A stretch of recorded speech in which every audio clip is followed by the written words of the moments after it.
Assalamualaikum teman-teman, welcome to Cinta Story Channel. Cerita kali ini berjudul Cinta yang Bodoh Part 3. Buat teman-teman yang belum subscribe, dukung channel ini dengan cara tekan tombol like, subscribe, dan juga tekan tombol notifikasi loncengnya biar kalian dapat updatean cerita selanjutnya dari Cinta Story. Jangan lupa share dan juga komentar di bawah ya. Part 3. Kenapa diam saja? Sedang mencari alasan.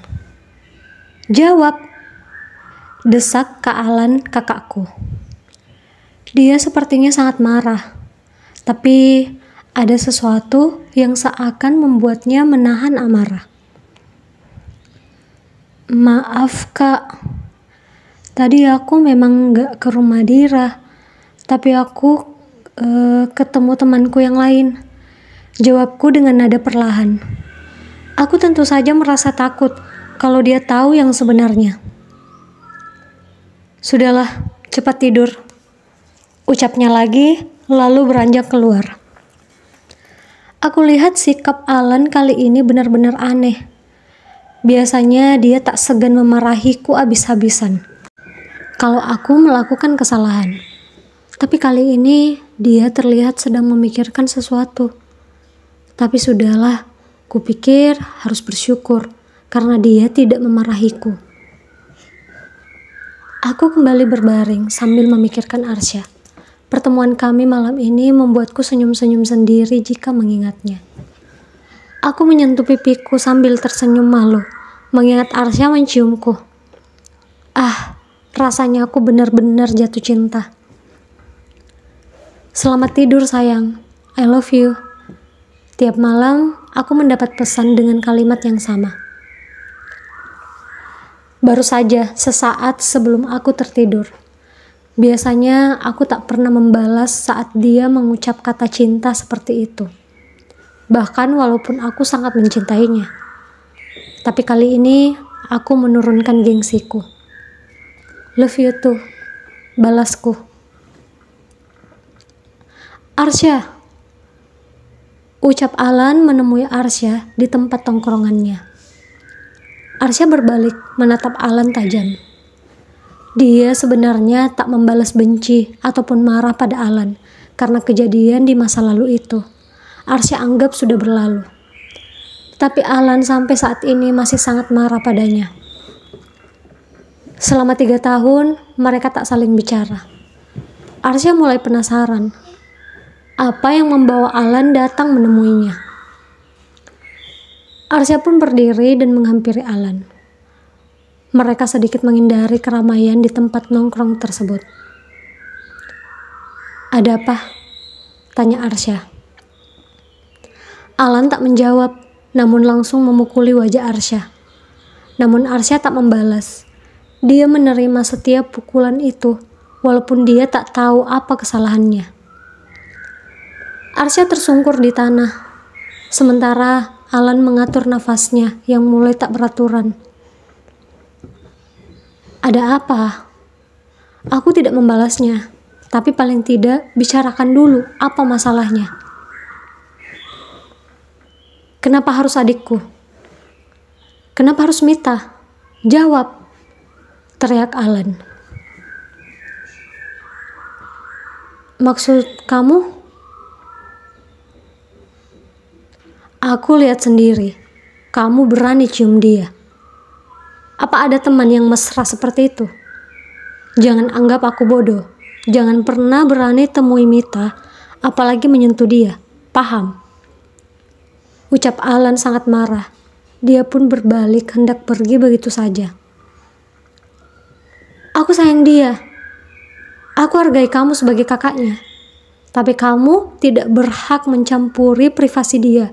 Walaupun dia adikmu, balas Arsya dengan berani. Mendengarnya, Alan kembali berbalik, melotot pada Arsya. Kenapa harus Mita? Dia masih kecil. Ada banyak perempuan lain di luar sana. Silahkan kamu pilih di antara mereka. Tapi jangan adikku. Kalau sampai kamu berani menyentuh adikku, Jangankan mencium dia, jangan pernah berpikir walau hanya sekedar memegang tangannya.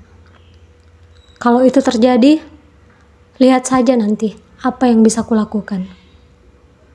Ucap Alan sangat marah dan tegas, lalu pergi meninggalkan Arsya begitu saja.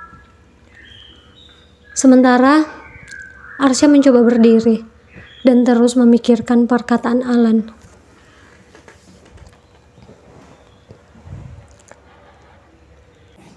Teman-teman Arsya akhirnya datang menghampiri saat melihat Alan sudah pergi.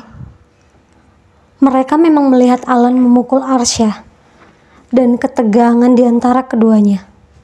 Tapi mereka tak berani ikut campur urusan keduanya. Terlebih, masalah di antara Arsya dan Alan sudah mendarah daging sejak beberapa tahun terakhir. Alan, kenapa?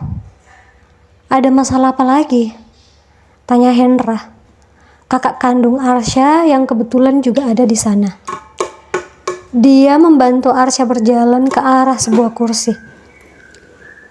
Mita, jawab Arsya singkat. Ya, kau tahu sendiri Mita itu adiknya Alan. Orang yang paling benci sama kau, berani juga kau dekati adiknya. Memangnya tidak ada perempuan lain? Dasar kau ini, balas Hendra. Iya Arsya, jangan cari masalah sama Alan. Wajarlah dia marah karena Mita adiknya. Apalagi Mita masih SMA kelas 1. Dia masih kecil, ucap salah seorang temannya yang lain. Sudahlah, biar ku atasi masalah ini sendiri nanti, balas Arsya yang tidak ingin membahasnya lagi.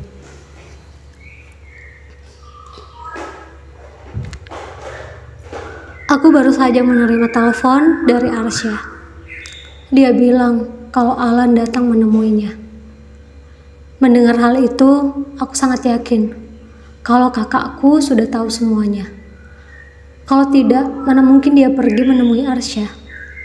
Aku yakin terjadi sesuatu saat mereka bertemu. Walaupun Arsya berkata semua baik-baik saja, tapi mengetahui watak kakakku, aku sangat yakin bahwa mereka bertengkar. Sesaat setelah aku menutup telepon, aku langsung keluar dari kamar untuk menemui Kak Alan di kamarnya. Aku ingin memastikan bahwa dia tidak berbuat sesuatu pada Arsya. Aku tidak terima jika orang yang aku cintai terluka.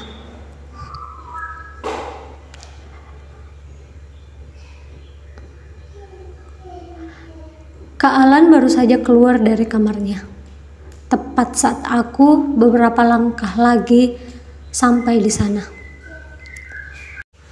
Aku menghentikan langkahku dan dia melihat ke arahku. Kak, kenapa kakak temui Arsya? Apa terjadi sesuatu? Tanyaku tanpa basa-basi. Jadi secara tidak langsung sekarang kamu mengakui punya hubungan dengan dia?